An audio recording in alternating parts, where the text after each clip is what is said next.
Барлықтарыңа сәлем. Күнделікті өздеріңіз көріп жүрген YouTube платформасына адамдар әртүрлі видеолар жүктейді.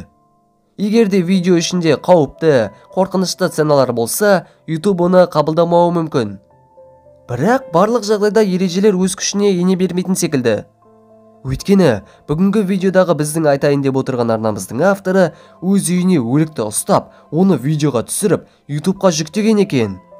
Осы сәттен видеомызға лайк басып, арнамызға тіркеле кетейік. Ендеше, сіздермен бірге QRF ұжымы, бүгін біз Роберт Хелпман атты арна туралы қысқаша баяндап береміз.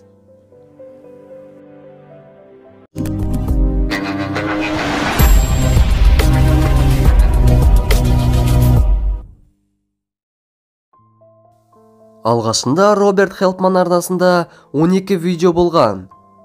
Бірақ екі видео YouTube-тың заңына сәйкес келмей қалған секілді. Арна ұзақ уақыт бойы өз танымалдылығын ұстап тұра алды. Барлық көрермендерді «Мынау не істеп жатыр? Видеодағы не нәрсе?» деген секілді сұрақтары көп мазалады. Видеодағы негізгі кейіпкер қоқыс пакетіне оралған өлік. Тіпті автор оған Дейзи деген ат қойып алыпты. Видеоға тек Дейзи ғана емес, маска киген тағы біреу де түседі. Ол өлікке бірде күтім жасап, бірде оған пышақ тығады. Арнадағы видеоларды рет-ретімен көрсек, бір оқиға пайда болатын секілді. Бірінші видео Дейзидің келуі деп аталады екен. Ол екі түрлі кадрға бөлінген. Алғашқы кадрда экранға бір түрлі түсініксіз сөздер шығады. Екінші кадрда орындықта Дейзи пайда болып, Харри Хамфридің Santa Claus hides in your photograph деген өлеңін керісінше қойып қояды. Видеоның описаниесінде әдемі Дейзи қонаққа келді. Ол өте қуанышты. Біз де оның келгеніне қуанып отырмыз деп жазылған. Төртінші, Дейзи тығылып қалды деген видеода жаңа кейіпкер пайда болады. Ол Дейзидің жанында көрпенің астында тығылып жатыр еді.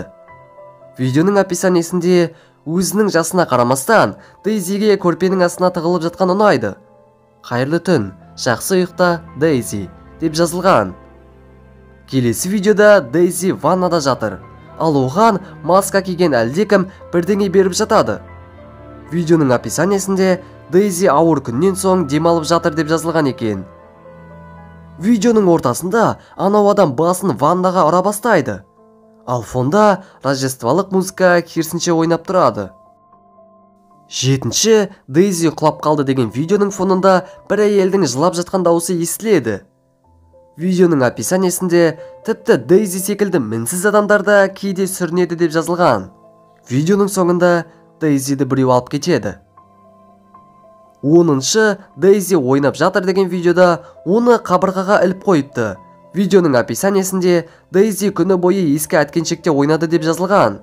Соңына қарай маска киген біреу шығып, Дейзиді пышақтап тастайды. Келесі, Дейзи үйдің бәрін шашып тастады деген видео алдыңғысының жалғасы секілді. Біз маска киген адамның Дейзиді ас үйге әкеліп, видеоның описаниесіне сәйкес ол жерді жинауы қажет еді. Бірақ ол Дейзиді тағы да пышақтайды. Соңғы видеода оқиға аяқталады екен. Дейзи қашып кетіп, үйде маска киген адам бір өзі қалып қояды. Видеоларда қарап, описаниесін оқып, бір оқиға құрастырып алдық. Маска киген адам басында Дейзиге жақсы қарайды да, соңынан екінші жүзін көрсетіп, бар қаһарын оған жаудырады. Барлық видеода бір түсініксіз сөздер шығады. Егер оның барлығын бір бетке жазсақ, біз 18-ші ғасырда жазылған Lady Allskin and the Bones атты поэманы көреміз. 18-ші ғасырдың Еуропа әдебиетінде әйел және өлім тақырыбы танымал болған. Бұл поэмада халық фольклорының бір бөлігі атанған болатын. Оған қоса, видеода жансыз нәрселер өз тұрысын өзгертіп, бірде пайда болып, бірде жоғалып кетеді. Ал Дейзиге келетін болсақ, ол негізі ешқандай да өлік емес. Жай ғана ғаламтор қолданушылардың шығарып алған өсектері. Оның құрылысы бірнеше жыл бұрын хит болған Хеллоуинге арналған сәнде үлгісі. Оны қоқыс салатын пакетке қоқыстарды салып, одан адамға ұқсатып мүсін қылып жасаған. Роберт Хелпман деп отырғанымыз австралиялық балет әртісі. Арнаның авасында маргаритка гүлі тұр. Ағылшынша бұл гүлді Daisy Flower деп айтады екен. Ал автор шын мәнісінде не айтқысы келген екен? оны тек автордың өзі ғана біледі. Және Дейзи. Осылайша видеомыз аяқталды. Видеомыз ұнаса, лайктарыңызды басып, арнамызға тіркеле кетейік.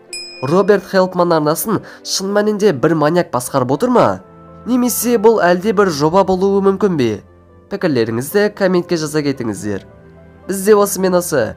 Ендеше, сіздермен бірге болған және әрдайым бірге болатын QR ұжымы келесі видеоларда кездескенше.